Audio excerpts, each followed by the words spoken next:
Hi everybody, welcome to class this week. I'm just at Narita-San Temple on my layover here in Narita, Japan, one of my favorite places. I love coming to the garden here. I was just at the fire puja, Vajrachala Fudomio fire puja this morning. Went to the Inari shrine and just here at this beautiful garden at the back of the temple. I was expecting the cherry blossoms to be out and they've just sort of started, you can see over there, but not too much today.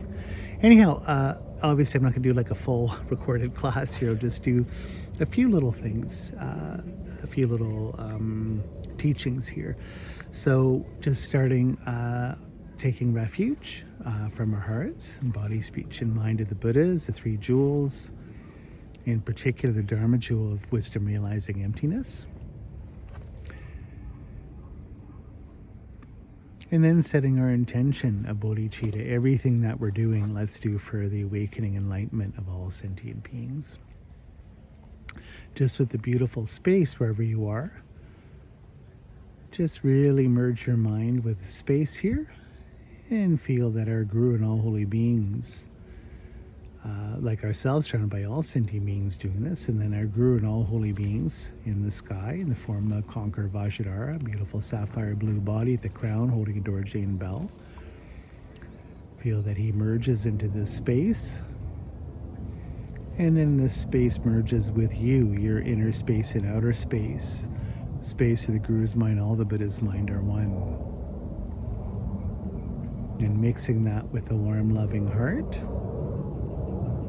Okay, we can start here. So I just wanted to just give a few teachings here just on the importance of the teacher Guru. We could spend the next 100 years just teaching on this, the heart of Tantra, the heart of the path, and it would never be enough. So I just want to sort of get started. I might have to teach a few classes on this, and for the most part this is fairly provisional.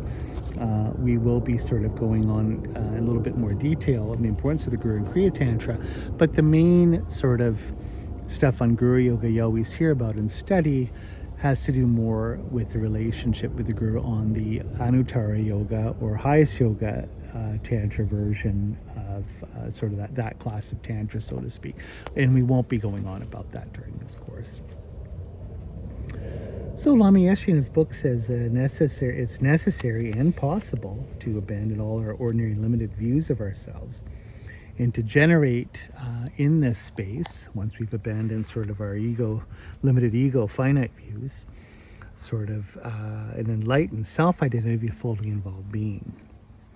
But we need the strength and the confidence that will enable us to do this. So not just to do it sort of on an intellectual level, but to really do it, to really realize it, to experience it, to embody it fully. So to do this, we kind of need inspiration. We need courage and inspiration to do this. We need to know that this isn't just theoretically possible, but it's something we can truly achieve in our lives. That's the whole point of Buddhism here. So what is the source of this inspiration? It's the teacher or the Guru.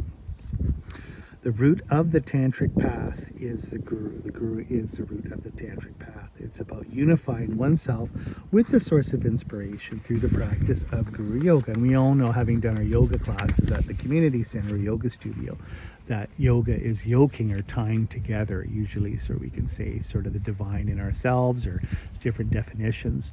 But in this case, we're tying together, merging our mind with that of our teachers or our gurus.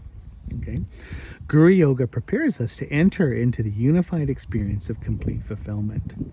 It removes sort of the self-pitying, limited thought of Buddhas are so amazing, enlightened, exalted, and perfect, and compared to them, I'm nothing. I'm a speck of dust. I suck.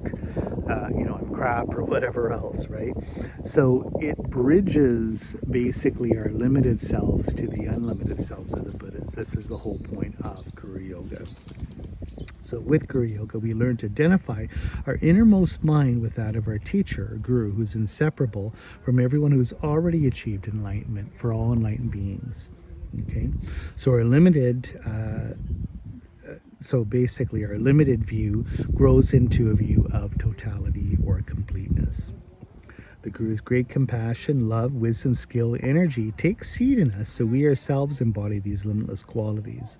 We become the Guru, and give this experience into others. We then become a guru to other people who do the same sort of process of merging their minds with us. And that's what the lineage is. That's what sort of truly means to sort of follow into the footsteps of Buddha, that we become Buddha, and that all the students, men and women over the last 2,500 years of all over the world through different times and places have followed this path. And we walk the path that they've laid down and become one with the path, and then show it to others. Okay, so that's clear. Just a few more remarks. We could go on about this, and I probably will more than once.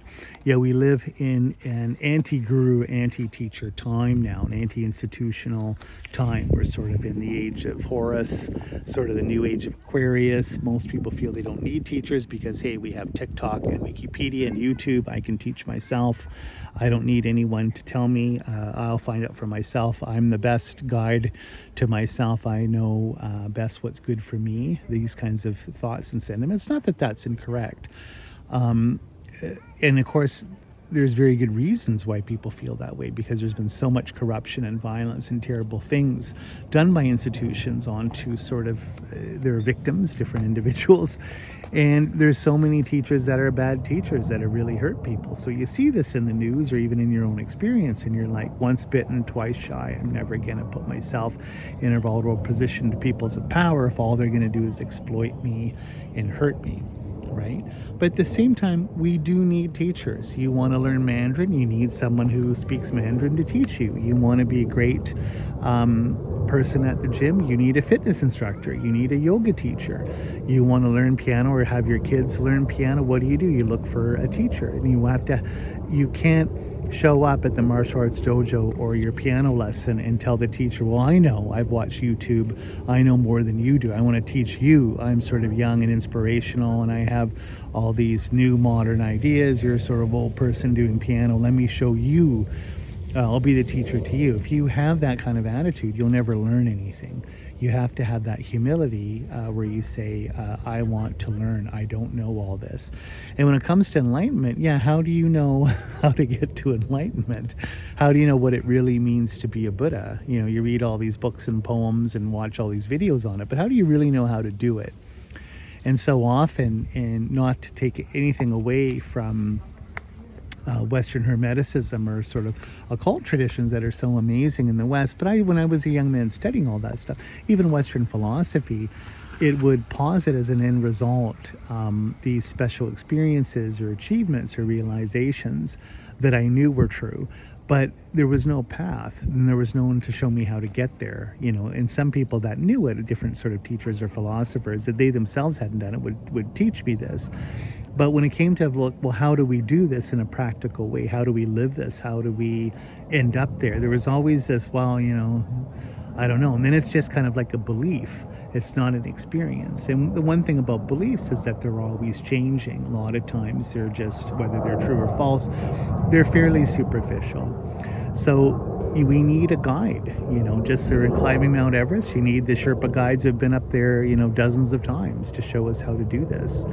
And you're only ever as good as your teachers. If you don't have a teacher, you're just sort of stuck in the prison of your own assumptions, preconceptions, prejudices, and sort of background traumas, whatever else you say.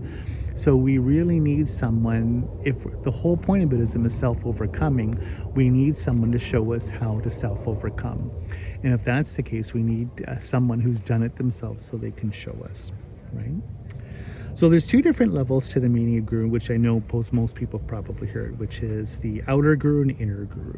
So the outer guru, or relative objective guru, is the physical teacher who, by communicating with us, shows us different ways of how to act so we discover our own totality or Buddha nature, how to get enlightened.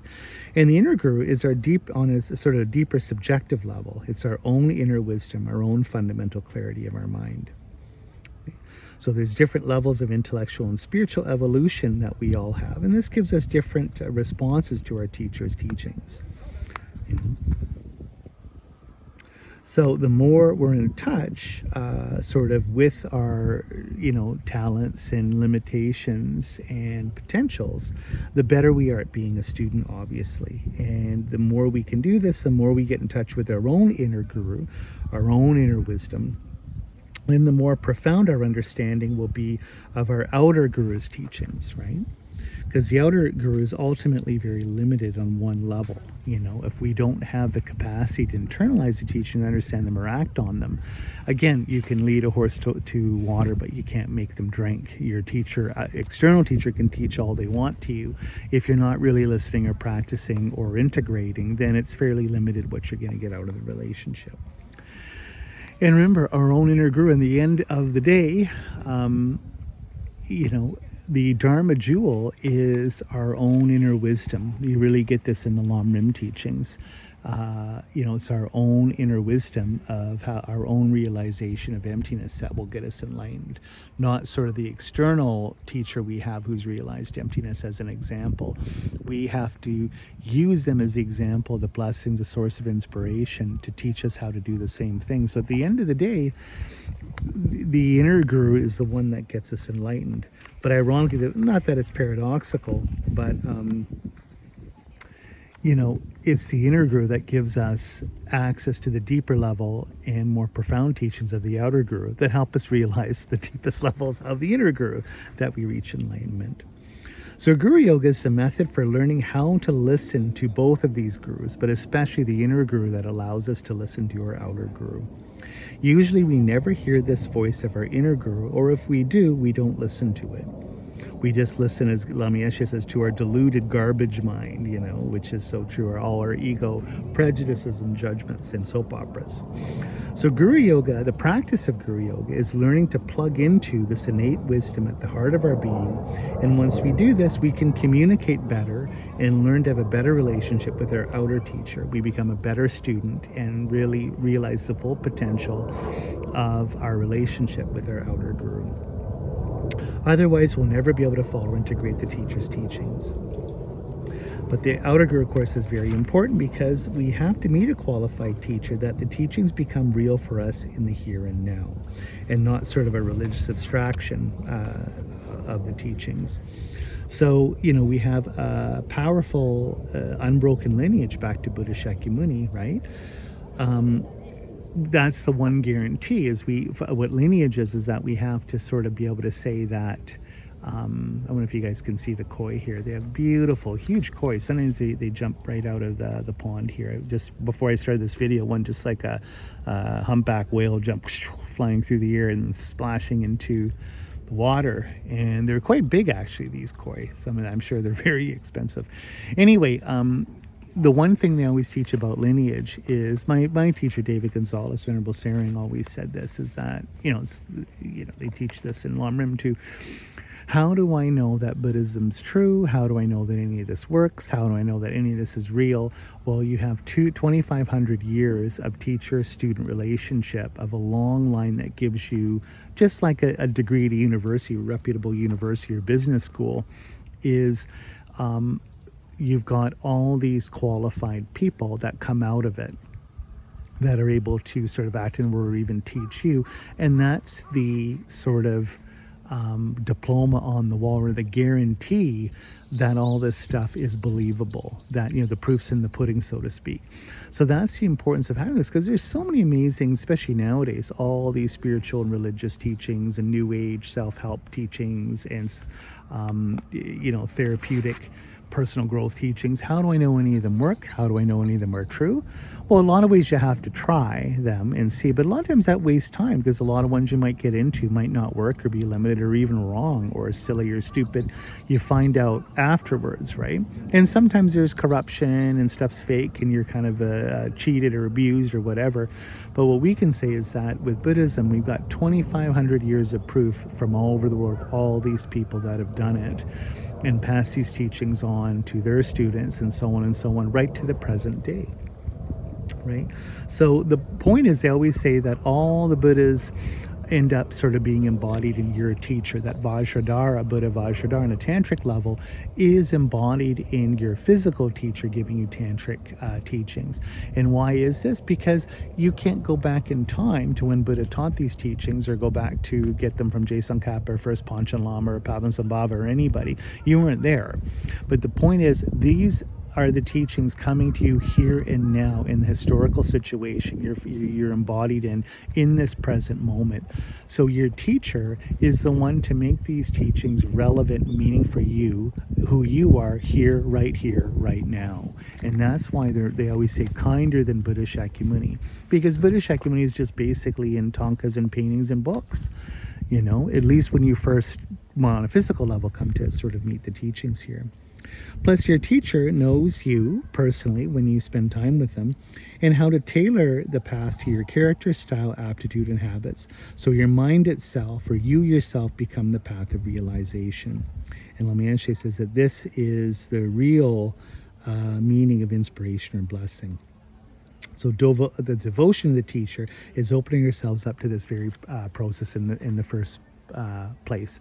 So it's almost like embarking on your Jungian journey, right? So when you have an actual, this is why you kind of can't do this by yourself, is if you're just watching YouTube videos or TikTok videos on this, you don't have the feedback, you don't have the correction, just like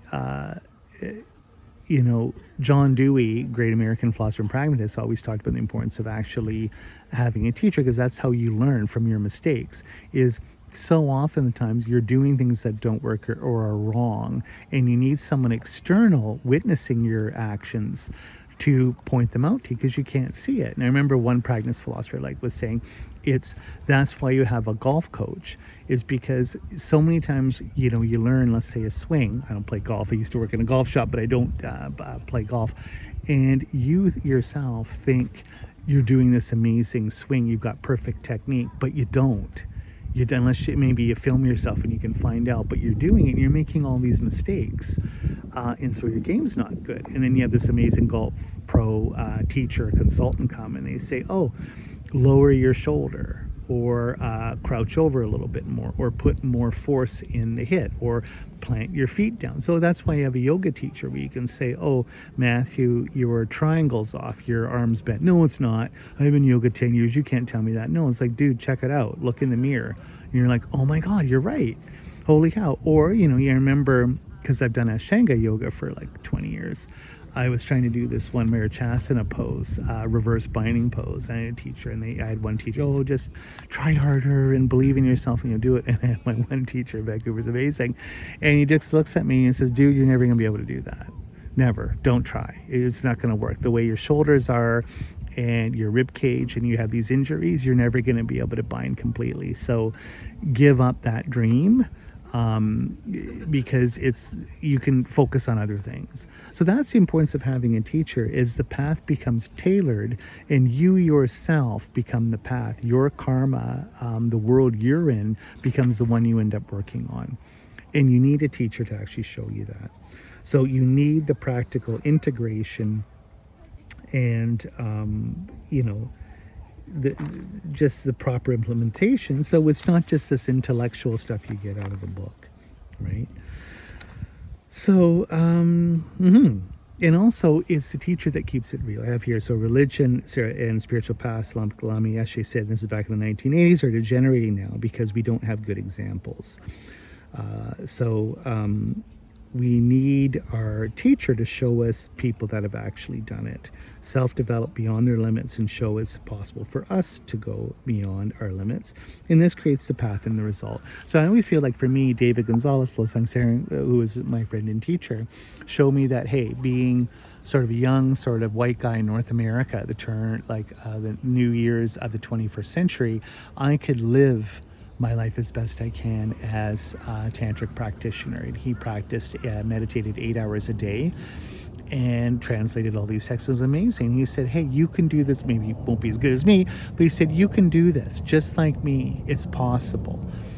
And you need teachers like this. And I know Nosha Khenpa Rinpoche was one of the great Nyingma Lamas of the 20th century, and he was amazing. If you get a chance, I actually can't remember the name of the book, my wife Christina has it at home. It's him on the cover.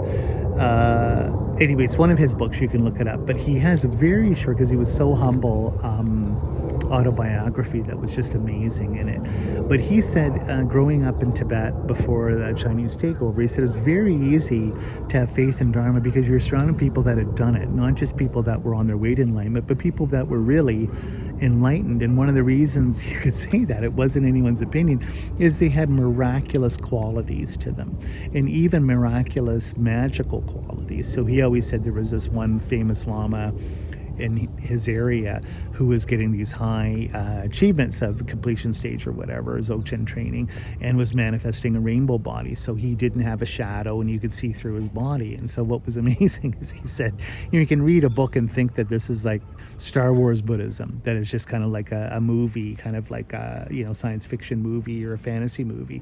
But then when you meet people that have really done it, and it's like, wow, whatever that person, my teacher, you can see right through them. It really does work. It's really true.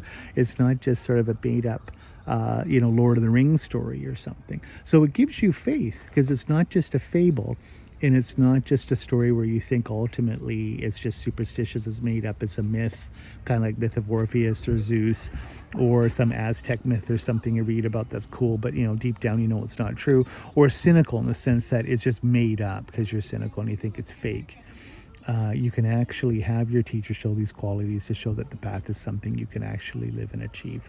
And that's the greatest thing, to show that the third and fourth noble truths, or Arya truths, are true. True cessations are possible, and true paths leading to cessations and realizations, ultimately emptiness, are possible. So Buddhism isn't figuratively or symbolically true, but literally true, something you can really stake your life on. Okay, that's it for now. So goodbye from Japan here, and sending love. And let's just in our hearts dedicate all of this for the awakening of all beings.